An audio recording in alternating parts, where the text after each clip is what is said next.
5223168. Di video kali ini saya akan mewawancarai Bapak Hendra Sekti sebagai guru Sekolah Dasar Negeri 2 Sinulinga. Dan di pembahasan kali ini kita akan membahas mengenai kurikulum yang ada di Indonesia. Baik Bapak, apakah Bapak memahami tentang kurikulum merdeka dan perubahan kurikulum nasional yang akan datang? Baik Mbak, di sini saya akan menjawab mengenai apakah kurikulum merdeka itu kurikulum merdeka adalah kurikulum dengan pembelajaran yang beragam dan konten yang lebih optimal. Di sini para peserta didik bisa memiliki cukup waktu untuk mendalami konsep dan menguatkan kompetensi belajar mereka. Selanjutnya, bagaimana pandangan Bapak tentang kurikulum merdeka dan perubahan kurikulum nasional yang akan datang? Pandangan kami sebagai guru SD terutama, saya rasa kurikulum nasional di Indonesia adalah kurikulum yang dirancang oleh pemerintah menggunakan sebagai pedoman untuk mendidik anak didik di sekolah dasar yang nantinya bisa memastikan standar kualitas pendidikan yang ada di daerah tersebut. Lalu perbedaan apa yang mendasar yang Bapak rasakan dan implementasikan antara kurikulum 2013 dengan kurikulum merdeka? Perbedaan yang mendasar mengenai kurikulum K13 dan kurikulum merdeka adalah dimana kurikulum merdeka itu fokus pendekatan kepada pembelajaran dan fleksibilitas lebih terstruktur dan pendekatan kompetensi dasar dengan pendekatan kompetensi dasar dan pengorganisasian pembelajaran berbasis mata pelajaran. Kemudian untuk kurikulum merdeka, di kurikulum merdeka ini semua siswa diberikan kesempatan ataupun kebebasan untuk memilih mata pelajaran atau pembelajaran yang disenangi oleh para peserta didik. Selanjutnya, apa tanggapan Bapak terkait isu ganti menteri, ganti kurikulum? Begini ya, untuk isu mengenai pergantian menteri itu sudah pasti banyak di kalangan masyarakat yang sudah melekat bahwasanya ketika berganti kepemimpinan atau menteri itu berganti pula sistem kurikulum tersebut. Akan tetapi pergantian kurikulum itu bermanfaat untuk meningkatkan kualitas pendidikan dan yang nantinya disesuaikan dengan perubahan zaman. Apakah setelah Bapak telah menerapkan kurikulum merdeka secara ideal? Kebetulan di sekolah kami untuk penerapan kurikulum merdeka belum sepenuhnya dilaksanakan karena masih ada beberapa kelas itu masih menggunakan kurikulum K13. Tema apa yang paling sering dipilih dalam implementasi kelima pada kurikulum merdeka? Biasanya untuk pengaplikasian implementasi pada kelima ini biasanya kami memilih kearifan lokal, yaitu dengan mengenai kebudayaan daerah ataupun baju-baju adat. Apakah Bapak tahu kira-kira kapan akan diberlakukannya di sekolah?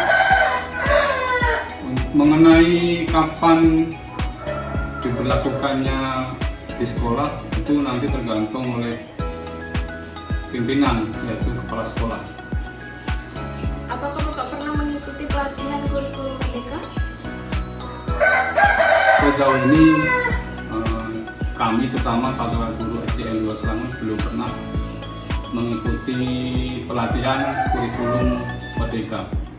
Alasannya apa itu Pak, kalau boleh tahu menjadi kendala? Yang menjadi kendala sebenarnya karena mungkin kurang informasi dari kepala sekolah ataupun belum ada belum adanya program dari dinas pendidikan tersendiri. Jadi proyek apa saja yang pernah dilakukan? Proyek-proyek yang pernah dilakukan di sekolah kami, ini kami sudah pernah melakukan proyek yaitu membuat kerajinan dari bahan-bahan biji-bijian yang disusun dibuat menjadi karya berupa gambar hewan dan lain-lain.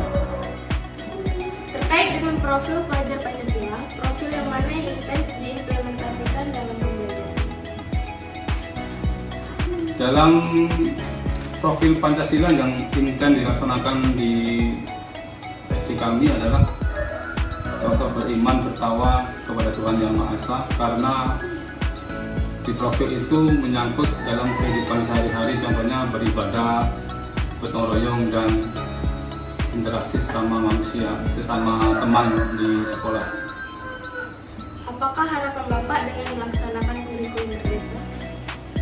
Harapan kami sebagai guru ketika melaksanakan kurikulum merdeka, diharapkan para peserta didik menjadi lebih cerdas dan berkarakter dan aktif.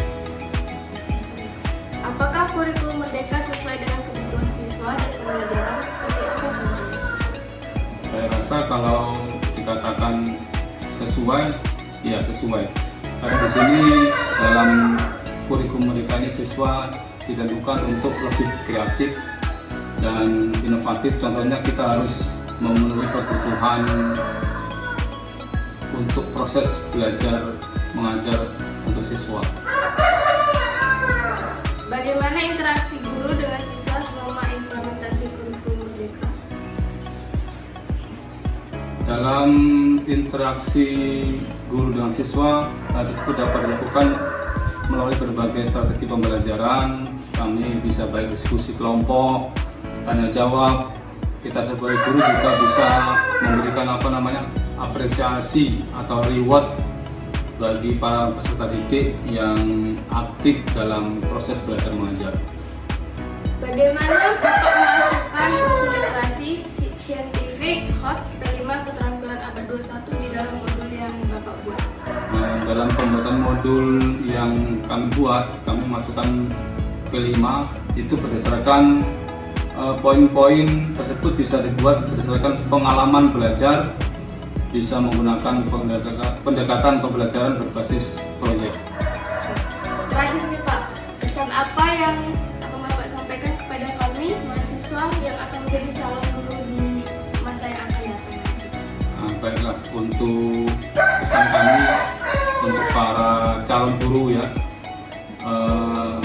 alangkah baiknya teruslah belajar dan berkembang sesuai dengan minat, dan jangan menyerah ketika nanti setelah menjadi guru dalam mendidik para siswa yang tentunya banyak macam-macam karakter anak dan sifat-sifat anak yang tentunya berbeda-beda.